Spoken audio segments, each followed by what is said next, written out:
On this episode of Star Trek Universe, we are talking about Lower Decks 304, Room for Growth, right after these words from our mystery sponsors.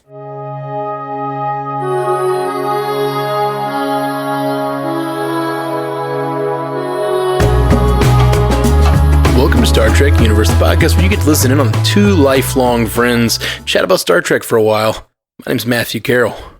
I am David C. Robertson. David C. Robertson. Yeah. What's been happening with you, bud? I don't know, man.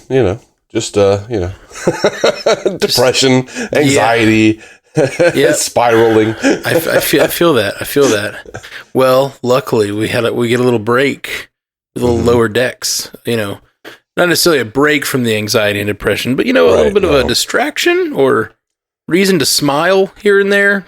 Yeah, which I'm super ADHD, so the distraction works. Yeah, it's sure. Like I'm a comedic magpie. I feel like this episode was one of the, I don't know. It's always so funny because it's so hard to even have an impression of Lower Decks. I feel like it's still so new, but also we've had so many episodes. So I'm like, this one felt very like joke a minute, sort of like less about the kind of arc of the episode, more of the jokes, which it always is, sort of. But I feel like there's a different balance in different episodes, and this one again felt very silly and very jokey. Neither storyline seemed to have much, not much of importance was going on at all. Yeah. At the same time, they brought in some. I like the fact that they're getting to the point where it feels like they're not only referencing other Star Trek, they're also now referencing themselves a lot. Yeah, for sure. Like when they go into the under the hydroponics bay, there's a skeleton of one of the Dupplers. Yeah. Like I don't know. I like that kind of stuff. I also liked that Bold Boimler was back. Like, yes, we got another reference to that. We talked about that last week, how he did not seem like he was being very bold in the last episode, but then he's back this week going bold. And the anti-grav boy cracked me up. The anti-grav boy. So just to give a quick recap for if you're listening to this in the distant future, this is the episode where Rutherford goes down to a planet with all the engineers because they've been overworked. And they're going to a stress-relieving spa type situation, which leaves the other three lower deckers to go on an adventure to try to get themselves good rooms on the ship. Yeah. There's a lottery, and they figure out a way. They figured out one of their Delta Shift, their kind of like antagonists, are going to cheat, and so they decided to try to cheat better, which led to one of my favorite lines in the episode, which was Tendi saying, like, I've always wanted to explore a moral gray area. Yes. That was one of my favorite things ever. Really, really good. That was really good. I really liked the I like the idea that the D'Arce archives, there are more of them. It's not just the one from the episode Masks of TNG.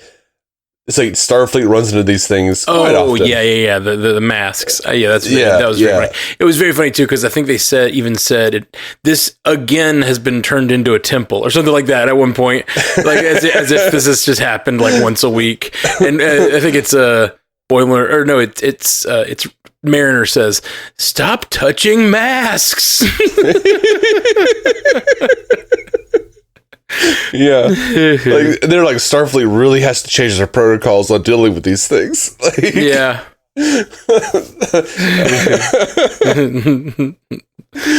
Oh gosh, really silly. One of the worst episodes of TNG, by the way. Freaking masks. The Masaka thing. Yeah, mask. Was this Masaka on this episode? No, it was, I think Manuki was what it was called. Yeah, just when you said it, I was like, that kind of sounds like what they said this episode. Yeah, this one was the spirit of Manuki. Oh, I liked it when the engineers were blaming the captain. They were like, oh, when you turned the hydroponics bay into da-da-da, and he's like, when Manuki did that. He's like, right, Manuki. That's real good. I love that, like, on the Dove, she was so aggravated with all of the engineers for continuing to find problems to solve. Mm-hmm.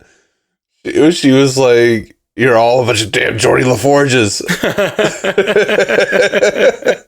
Which was funny because in my head, I was like, I remembered Trouble with Tribbles where, they were supposed to be relaxing and Kirk was like, goes up to Scotty and is like, "What are you doing?" And he's like, "Oh yeah, I'm just studying the Enterprise, manuals." And he's like, "This is supposed to be relaxing." He's like, "This is how I relax her." Yeah, this reminded me so much of myself, and like, I'm a workaholic, like I really am. Mm-hmm. And it's silly because my work is all fun stuff. Like I do music and I do podcasting. Those are now my full-time jobs, and it's great. But I overdo it. Like I just don't ever stop. I always want to be doing it. And like if I'm not doing it, I feel like I'm not being productive, and I feel like, oh, well, I have an extra day. I literally will find a free day and be like, what podcast can I make today? Well, we don't have any content coming out. Can I make something up? I just want to make something. And I just always feel like I need to be producing. Yeah. And yeah, it's not good. It's not great. It's not great for like maintaining any relationships with family or friends. Unless you're getting family or friends on the show. Yes, exactly. Well, that's literally, this show is us using this as an excuse to hang out every week. That's what DC on Screen was. Yeah. It's great, man. And I just got Josh Jordan, who is one of my best friends, to like be on House of the Dragon with me. And I was, and we've been talking about it every week. We're like, what's nice? Just getting to chat about the show for 30 minutes or whatever. Like, it's just nice. Yeah, absolutely. And it really is, man. And it's one of the favorite things about knowing there's new content of Star Trek. It's just a reason to sit down and chat with you. Also, it just feels like when we were young. It does. It does. I've said this before and probably said it on this podcast. I know I've said it on MCU Cast a lot, but the reason I started podcasting, me and you used to do this after church every week, or during church. We'd sneak out and like just go start talking about Star Trek or whatever. Yeah. And then later we realized we could be on the phone while we were watching DS9 and Voyager. Yeah. And then for years, like we were both pizza delivery guys for a while. So we would like call each other while we were on deliveries and talk, for hours. And we'd like literally be on the phone all night long while we're at our jobs on our little Bluetooths. And we'd just be like talking about Star Trek or Marvel or DC or whatever. Yep. And just, it was great. But then at some point you get to a point in life where that's not possible anymore. And I would listen to podcasts because I missed hanging out with my friends and talking about the thing I talk about. And so, like, yeah, getting back to this is just, it's particularly fun with you because it's literally like you're the person I first did this with. And now I like to do it all the time with all my friends, and it's fun. It's great. Yeah. But yeah, totally. So I agree. What else? I guess we probably knew Shax and Tahana were a thing. Yes, we knew. It's been a while. I forgot. Yeah, we definitely knew. That was a pretty great scene. I wanted to know why she lost her tail. Yeah, me too. I also really wanted to know, I don't know, like I just enjoyed their whole, we never talk anymore. I died and we didn't talk about it. It's funny how like serious that got. Uh-huh. I liked the element of them just running around the ship.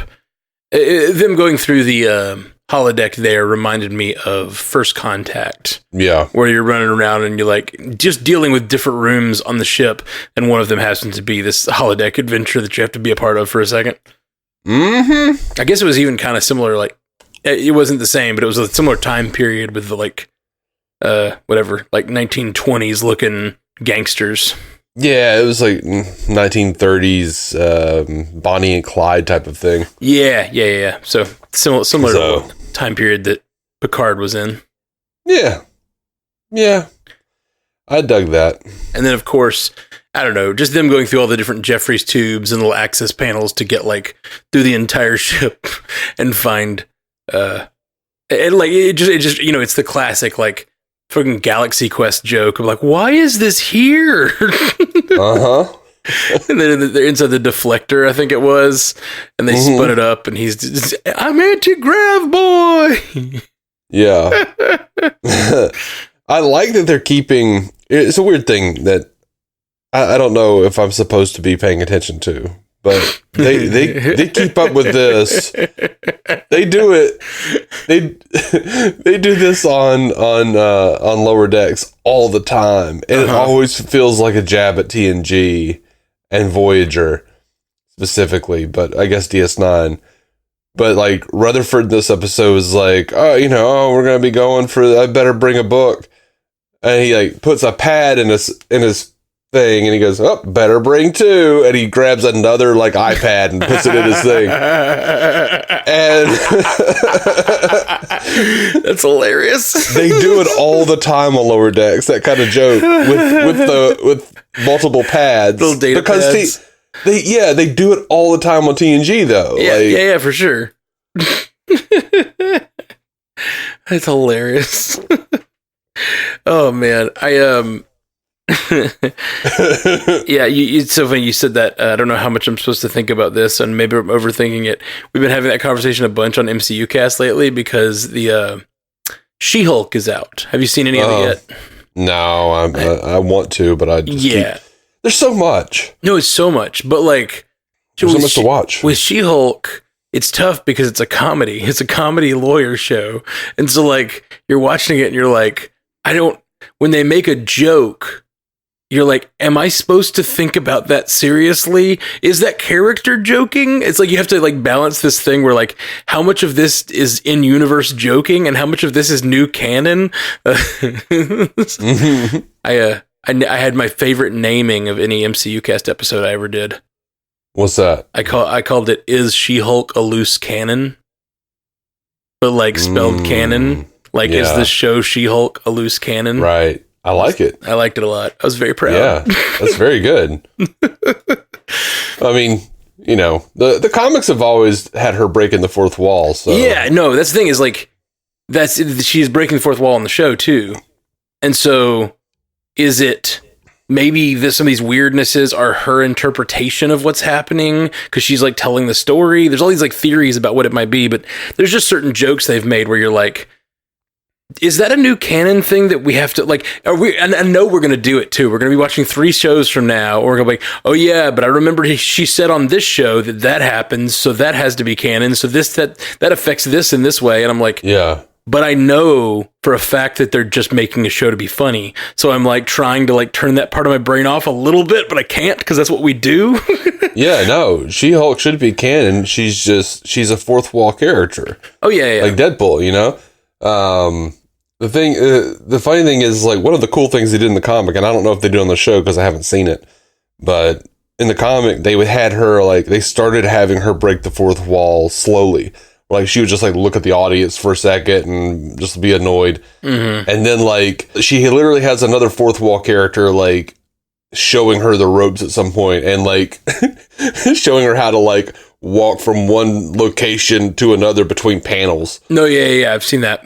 There was a progression of learning about how to use her fourth wall powers. That's so fun. So fun. I love that. This has not been that way so far. They start the show pretty much. She's fourth wall breaking pretty early.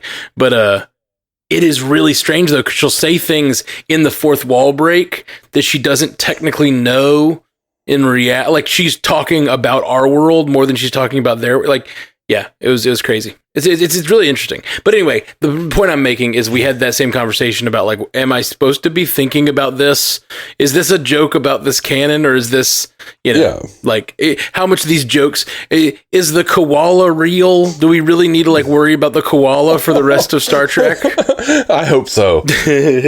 Like, and I was thinking about that while I was watching this episode, mainly because Bethany and I were trying to find the koala in the opening Star Trek universe logo thing, or opening, did you see it? Whatever. No, I couldn't. Oh, really? Oh man, I'll take a screenshot for you.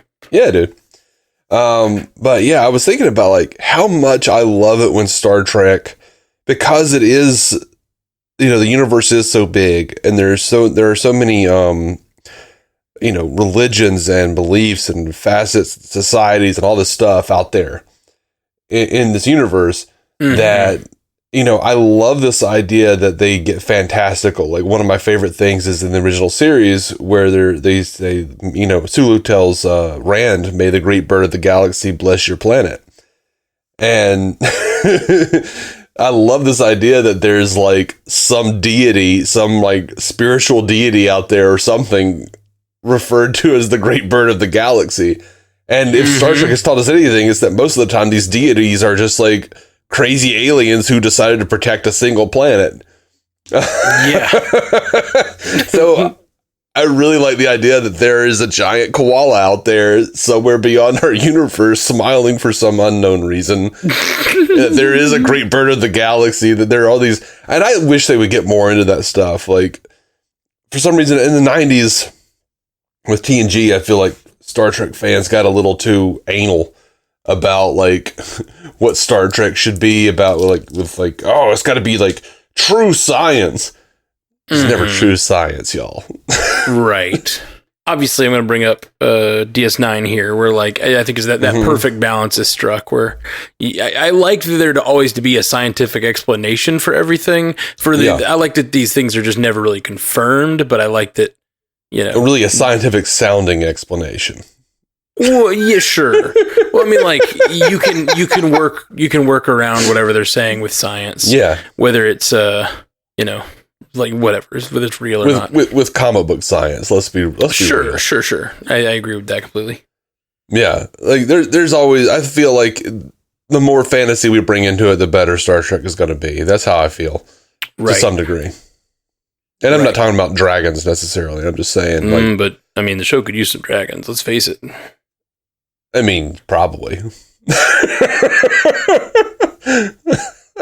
All right, I'm sending you the koala in your Facebook.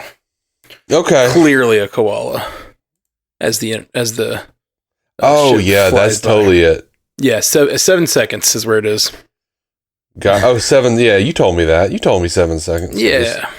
I just forgot. 7 seconds. Part. For those of you who didn't listen last week, there's a koala in a nebula, like a clear, like if you were guessing what it was and it was a cloud, it's clearly a koala, and it even has 2 like stars for eyes. It's just, and if it's smiling. Yeah, it is smiling. It is clearly smiling. But it even looks more clear because it's 3-dimensional. So as the camera's moving through this shot, you can really see it like moves around the koala. Really That's good fantastic. Stuff. It's just such a good little Easter egg. And I thought this intro was on previous seasons, but I looked back and it's not. So I feel good that we found it so quickly. It's like only episode 3 or whatever we found it. Yeah, it's awesome. You found it. I didn't find it. Well, I was giving the cast the credit. Fair enough. I just, I don't feel good taking credit for shit. No, that I didn't do. It's okay. It's a team effort around here. Okay. Socialism. How many cosplay ships have been launched by the underwear scene of Mariner and Tendi? I don't know about cosplay ships.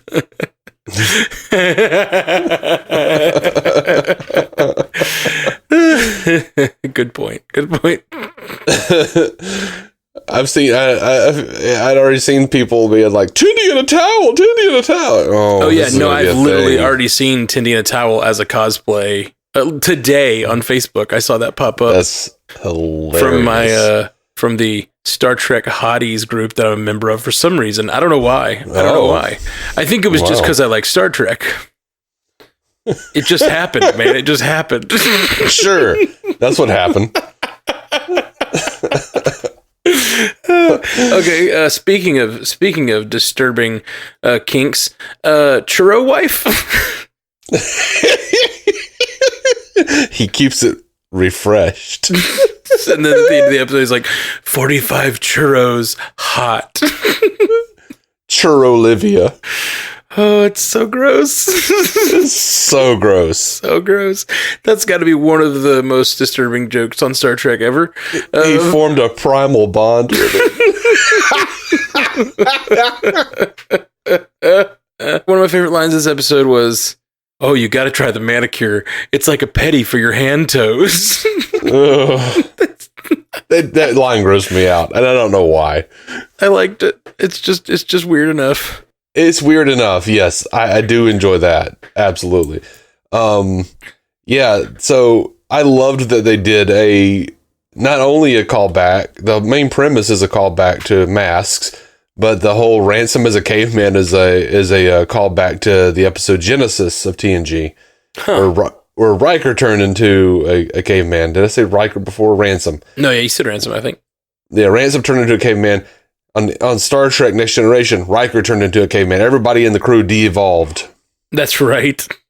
And for some reason, that's so funny you bring that up. We may have talked about this before, but our friend Spencer, that's like the only episode of TNG he saw for years and years. Yes. I felt so bad because you and I kept talking about how much we love Star Trek. And he was like, that show where they de-evolve? Like, for some reason he'd caught like 3 episodes of TNG ever, and they were all that one.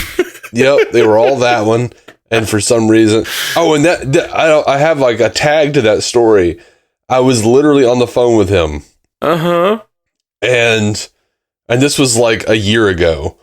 And I was like walking around a thrift store, and I went over to like where they had the VHSs, and they had one Star Trek VHS, and it was that one. It was TNG Genesis. So weird when stuff like that happens.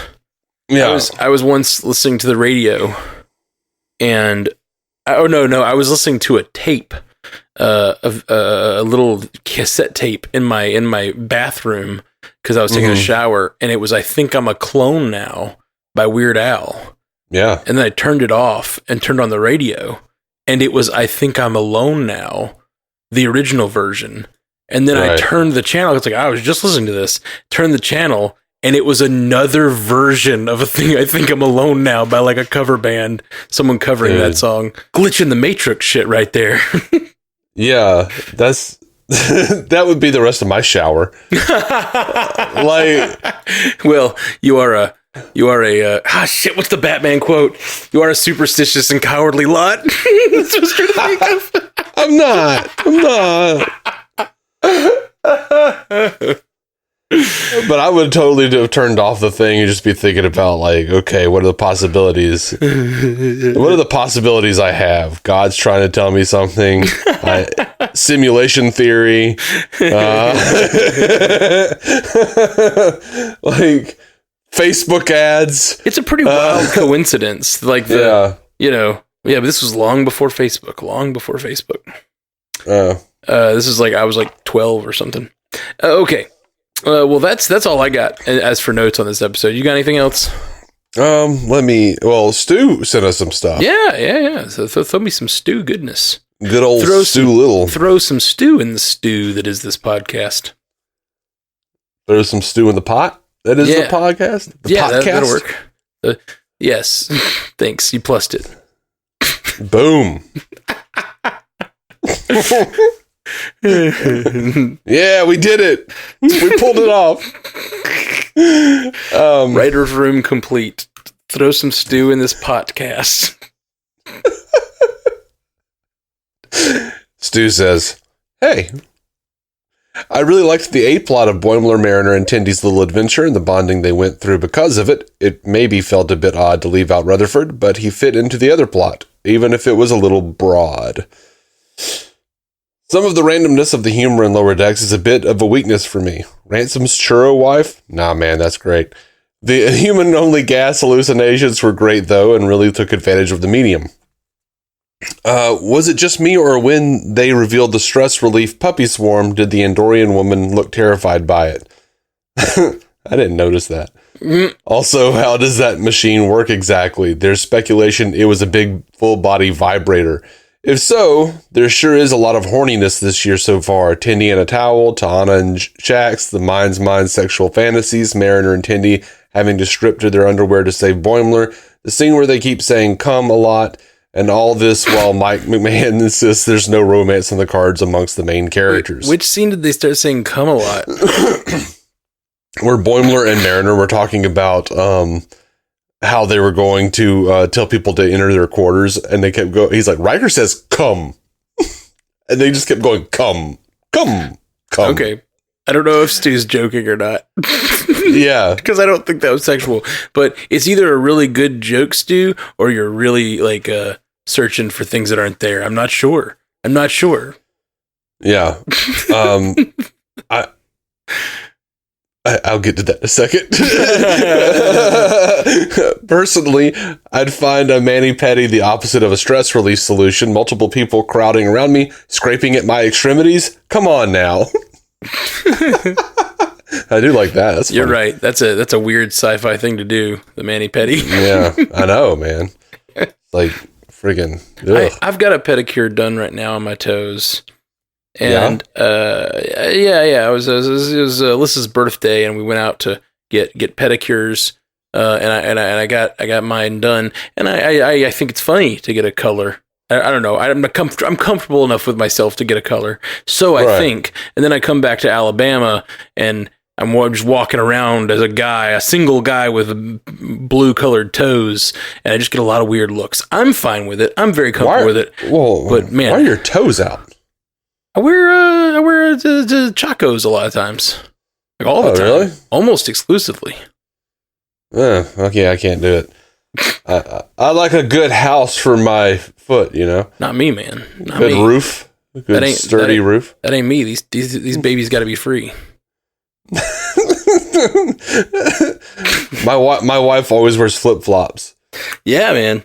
And she's always like stepping in something or getting some kind of weird thing on her foot or hurting her foot. And it's become an ongoing joke for like years now. Right.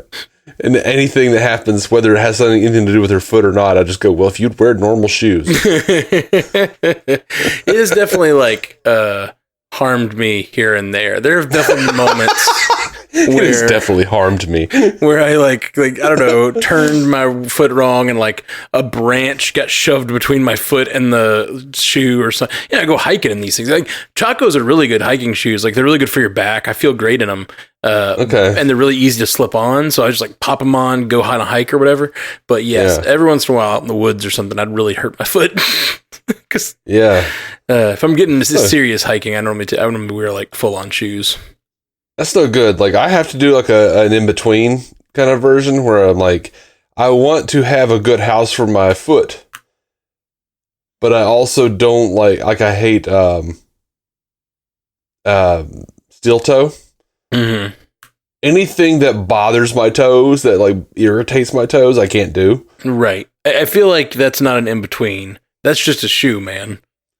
Yeah. I don't know. Like, well, it's just like, I don't feel comfortable running around barefoot most of the time. But then again, I'm also like, I don't want things touching me.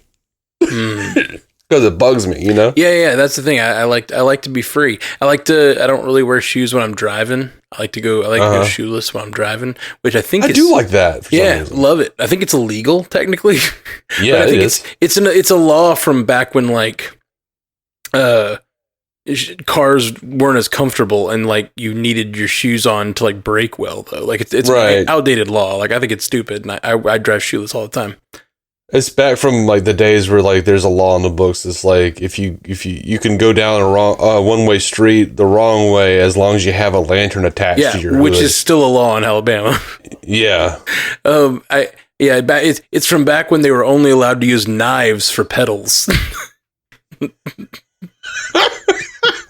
What? That's why you needed shoes, man.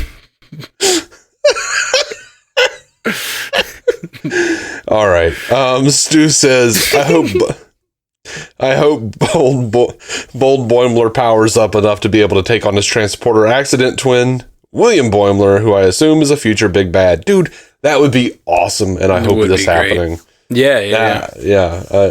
Then again, in a way, I hope he's not a future big bad. Like, I don't want the transporter twin to always be a bad guy. Like, Kirk, it was a bad guy.